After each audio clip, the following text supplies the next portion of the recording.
What's up, guys? This is Logic. This is my WWE Monday Night Raw review for September 9th, 2019. Now, guys, before anything, I'm just going to get this out the way. Like my video, comment, subscribe, follow my Twitter at Logic is Key, YT. You guys know the deal. Just support, help a brother out. You know what I mean. Anyways, guys, this Monday Night Raw, I was actually there. I was there. There was a Madison Square Garden. If you didn't know, I'm in New York. I'm in Brooklyn, my guy. You feel me? But anyways, I was there. I was there for both nights for SmackDown and Raw. And I'm not gonna lie, I enjoyed myself. It's been a long time since I actually was at a WWE event. It's actually been 10 years actually. Last time I was there was when it was 2009. I was 9 years old. I got to see the same main event basically. I saw Undertaker, DX, and John Cena versus Legacy, CM Punk, and someone else. It just can't. I don't know who it is, but I saw like a 10-man main event in Madison Square Garden like 10 years ago. Seeing the same thing again. I didn't care back then. Did not care tonight either. And by the way, that was the go home show, guys. That was the. Did it feel like a go home show? Did not feel like a go home show. Anyways, guys, this whole show, WWE booked this whole show around Stone Cold Steve Austin. He was the big thing about this show. Now, I love Austin. Don't get me wrong. I love Stone Cold Steve Austin. But I want to love the current roster that we have like Stone Cold Steve Austin. If you're like a big fan of Stone Cold Steve Austin, you don't care about anyone else on the main roster. You love this night. This night was lit. But listen, I love I love the product right now. We have like one of the best rosters ever when it comes to wrestling wise. I don't know about promos and character wise, but when it comes to wrestling wise, these guys can go. But why I just want to know, why don't we feel the same like level of excitement from when we think about like the past wrestlers? It's because of WWE again not giving these guys a chance and just going back to nostalgia. Stone Cold Steve Austin was only there to sell tickets. I get it. I get why this show was made like this. But listen, I get you. I bet you guys did not even realize this. At the end of the night, it was a 10-man tag team match. Whatever. Who cares? No one cared about the match, by the way. Cedric Alexander, he hit a perfect lumbar check. AJ Styles sold it too. He sold it great. Perfect lumbar check. In the main event, pinned AJ Styles. Now let me get this straight. He just pinned the current United States champion. This man has just pinned a former WWE World Heavyweight Champion.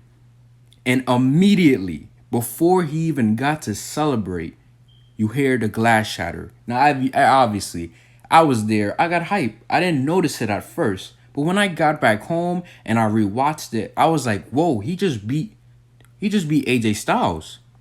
But we didn't realize that because Stone Cold Steve Austin came out there marching and he had his beer bath with everyone. But like I said, how are you gonna build stars when you have nostalgia coming in? Stone Cold Steve Austin did not have to come in. That could have been something for after we went off the air, or maybe have Cedric celebrate a little bit and then have Stone Cold. I know the timing or whatever, but still, this would have been a great moment for Cedric Alexander. But I don't know. No one cared about the match, so at the end of the day, they kind of messed themselves up. They had an opportunity to actually give Cedric this win earlier in the night, but shenanigans, but whatever. You know how Monday Night Raw is. There's always something that goes wrong. They never could get it right properly. But like I said, guys, being there live, it was so much better than watching it on TV. I know if I watched it on TV, probably would have took a nap, probably would have went to sleep and didn't get back up. But anyways, guys, yeah, it was a better experience live, being there live, because I haven't been there in a while. And just being there live, the atmosphere is different. Your like your grade for the show goes up for a little bit. But still, I'm thinking about you guys watching this live and not being there. it had to be a painful, stressful night to watch this and just like put everything together and make it make sense. It just doesn't make sense. By the way, I forgot to mention this. Both nights, SmackDown and Raw, they miss an opportunity to have the Fiend interact with The Undertaker or Stone Cold Steve Austin. Why would they do this? Tell me, why would they do this? Why have these guys come out to sell tickets and not put the Fiend there? The most popular thing in WWE right now is the Fiend, Bray Wyatt. Why not? He's already taken out legends, so why not have another legend go out? I know they wanted to celebrate whatever, but still, y'all could have did something. At least Undertaker should have got attacked. Come on now. Another missed opportunity. I don't know what it's WWE is doing. I don't know what's going on with them, but whatever. They always miss an opportunity. So we opened Raw with Stone Cold Steve Austin starting it out. The glass shattered and everyone went crazy. Obviously, Attitude Era like pop. You don't get those type of pops anymore. But yeah, everyone went crazy. Stone Cold Steve Austin, who's not gonna go crazy for him? But he comes out. He's basically recalling his memories and being in the garden like with Bret Hart, Survivor Series 1996, and he hit the first stunner on Mr. McMahon in Madison Square Garden. Another memory with the Undertaker where he got a concussion during a match. But basically, he brings out Braun Strowman. So Braun Strowman, he doesn't trust Stone Cold at all. He thinks he's buddy with Seth Rollins, and he thinks he's gonna do something. So Strowman, he goes and tries to give Stone Cold Steve Austin a handshake, but he just stares at him. He doesn't even give him. He doesn't even put his hand out. So then he just tells Seth Rollins to come out. Seth Rollins makes his way out here. So Rollins jokingly tells Austin that Strowman thinks Austin has it out for him, and he also thinks that Rollins has it out for him in their tag team match this Sunday. And Rollins, he basically tells Strowman that he has no plan of backstabbing him, and he references himself as the best wrestler on the planet. I've heard, what is it?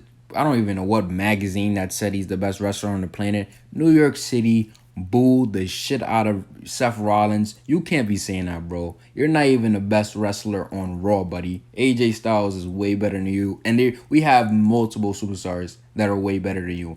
In my opinion, Ricochet is better than you. I could go on the list. But listen, buddy.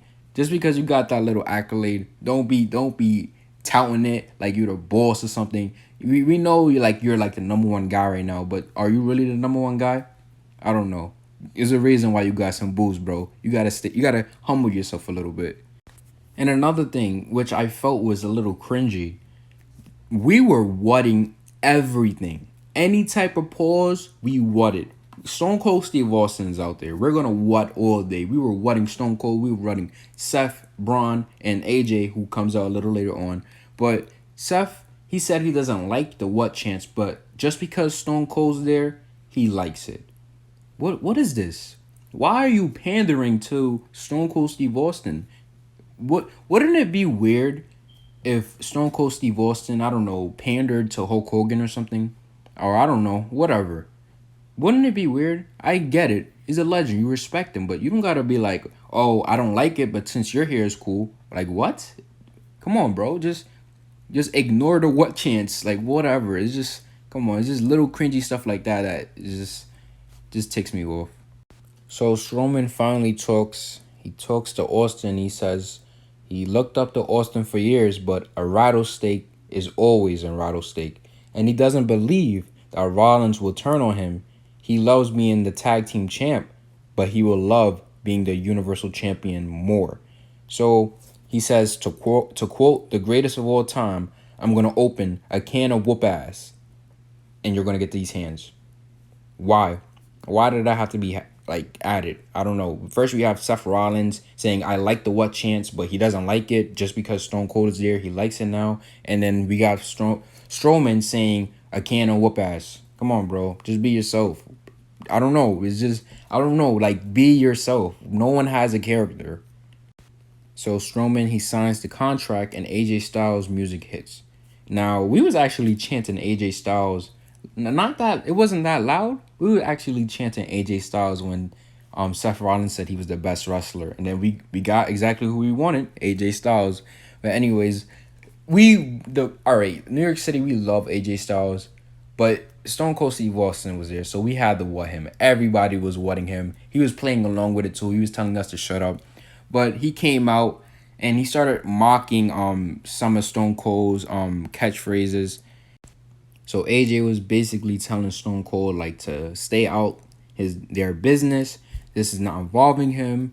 The OC never got a title shot or a rematch, and Braun is only getting this title shot because he looked at the title, and then the crowd just started chanting asshole, and Stone Cold.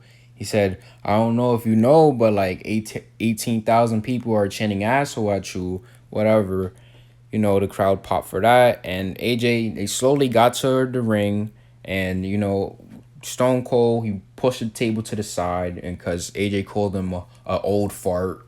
And basically, he said, he said something along the lines like, oh, you're about to feel something now. Like, or you're about to get it now, or whatever.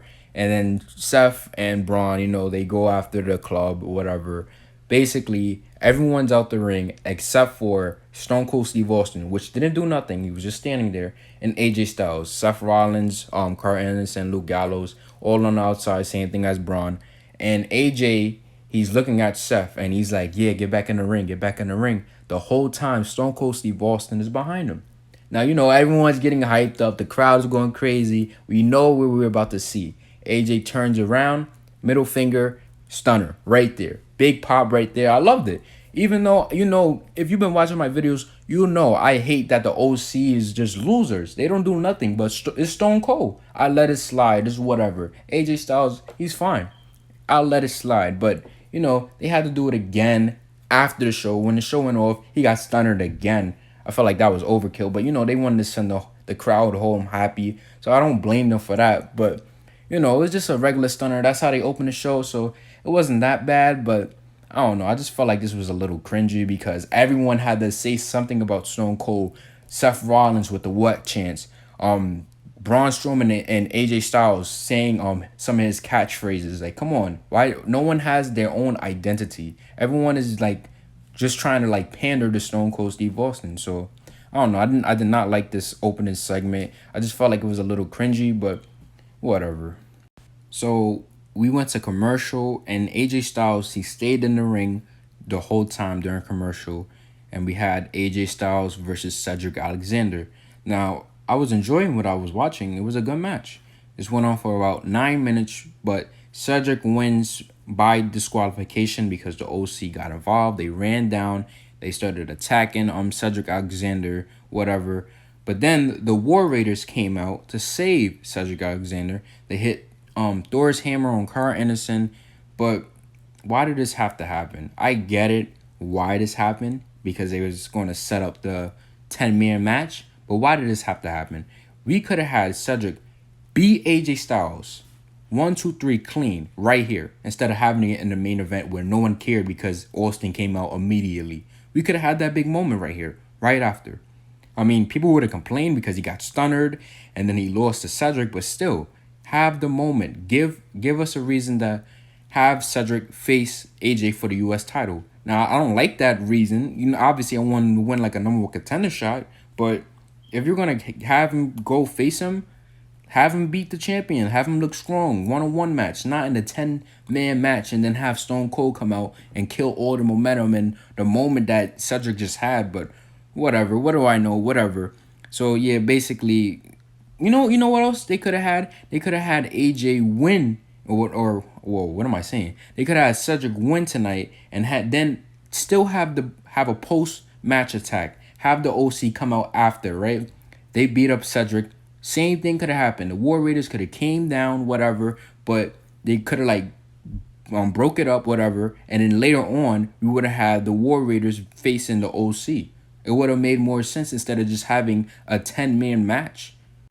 We had a little small promo from Bayley and Sasha, and they're basically explaining about them attacking Charlotte and Becky from the last 2 weeks or last week. They say that they're back together and you can bank on that, whatever. Then they cut to Becky and Charlotte backstage. Becky's grilling Charlotte. Charlotte's just getting ready. They're enemies, but they have a tag team match: Sasha and Bailey versus Charlotte and Becky Lynch. I have a question for you. Aren't aren't Becky Lynch and Charlotte enemies? I get it. I get it. Four horsewomen, they're attacking them. They have to like they have a common enemy, so they have to work together. Why is this happening? I just don't understand why this is happening. If they're I can't do nothing about it. WWE already booked it, so what I only thing I can do is try to fix this story and try to book it better. But I just don't know why this is happening. Like it just doesn't make sense to me. They always have to put Becky, Charlotte, Sasha, and Bailey in the top spot when no one else can be in the top spot. We have a whole women's division. No one else. We have Oscar. Where's Oscar? No one else is on the top spot. I know why they did this. This is Madison Square Garden. They wanted to have a big show. But I don't know. To me, that match it was alright, but it wasn't the best. So Roman Reigns came out and he didn't have a match. He didn't have nothing. He came out regular clothes, and he was on the stage and he was there promoting Connor's cure. Basically, he brought a bunch of kids out that survived cancer. That's in the New York, New Jersey area.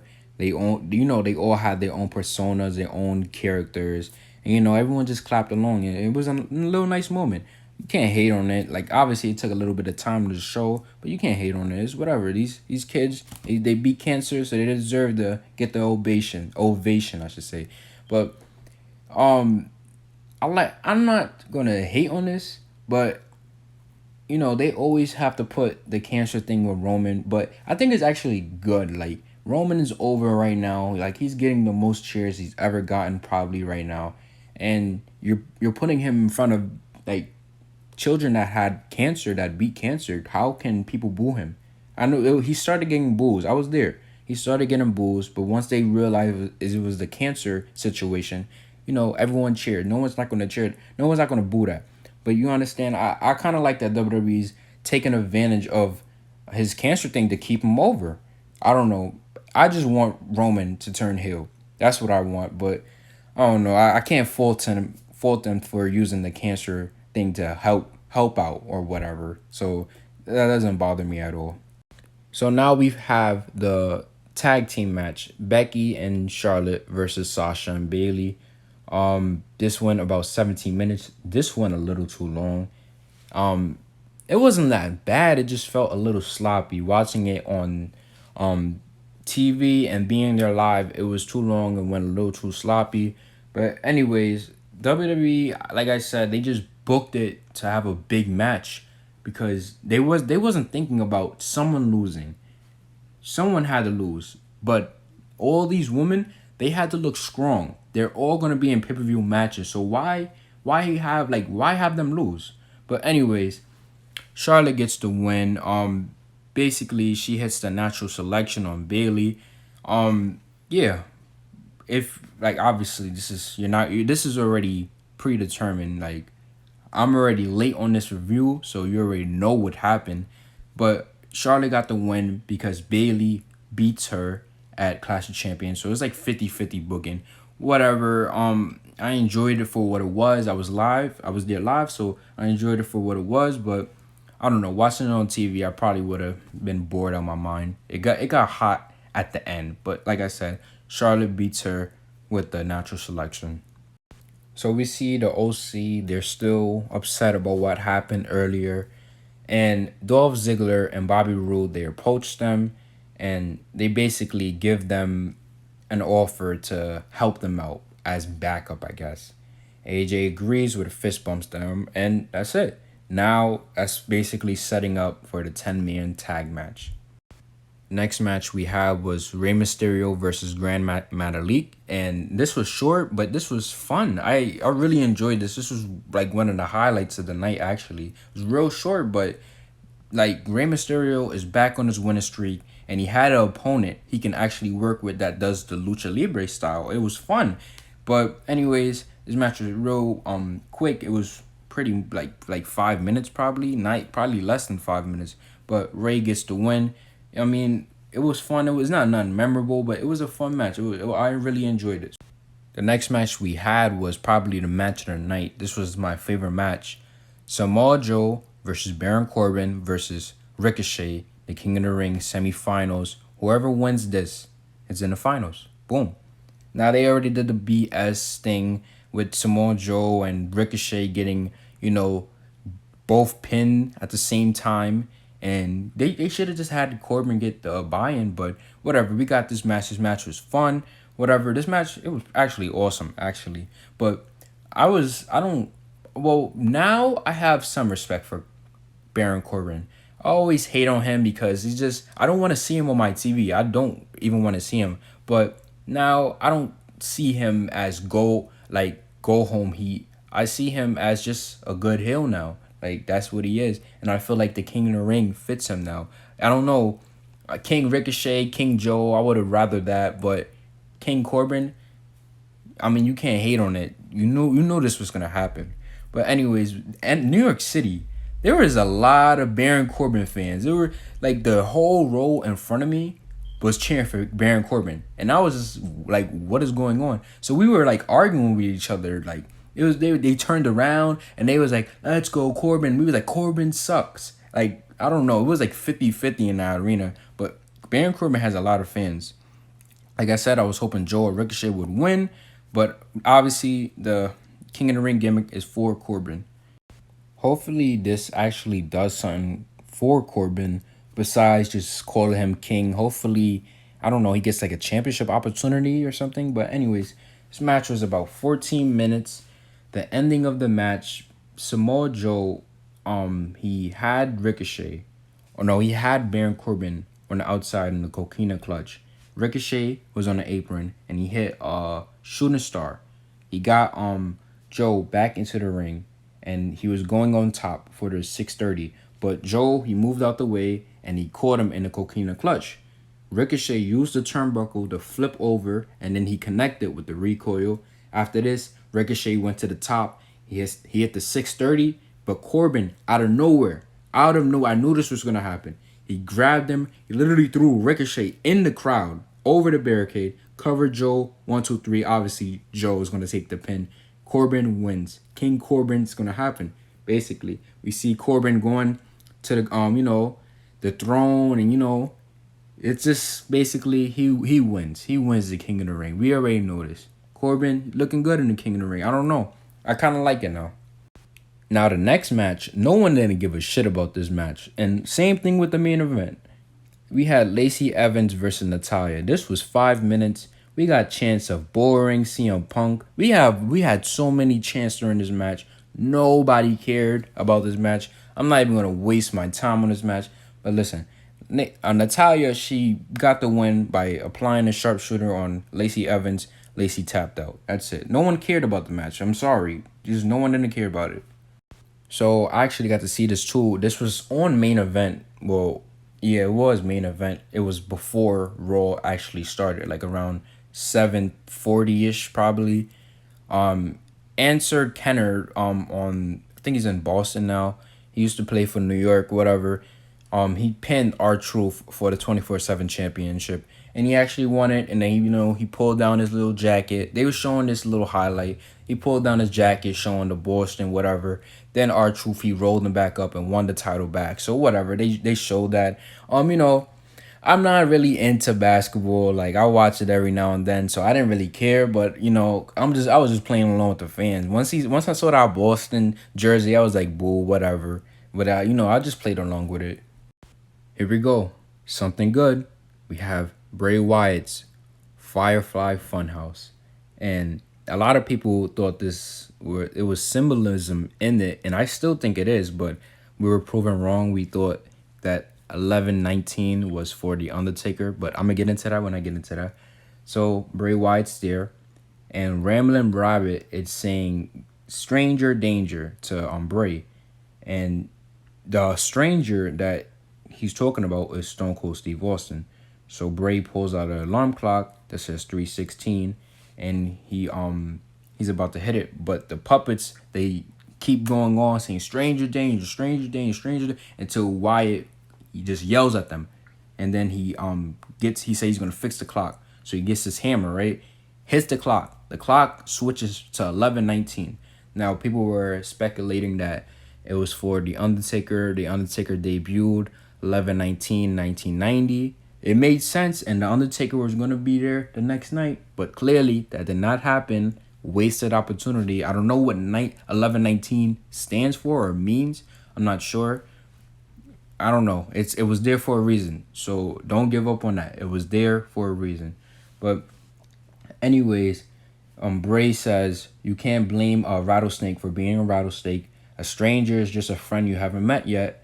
Bray talks about Seth and Braun finding new friends tonight because they're with the War Raiders and Cedric. So Seth and Braun made some new friends tonight that once were strangers, but he says friends won't help them where they're going. Friends forgive, but the Fiend never forgets.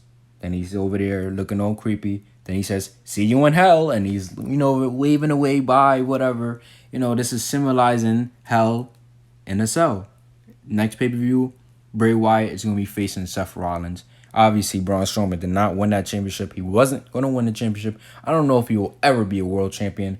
But there you go. We have The Fiend versus Seth Rollins for the WWE Universal Championship. He needs to win. No question about it. Seth Rollins, we should not even see a DQ finish. I mean, last time we had Hell in a Cell, we saw a DQ finish with Roman Reigns and Braun Strowman just because Brock Lesnar decided to come.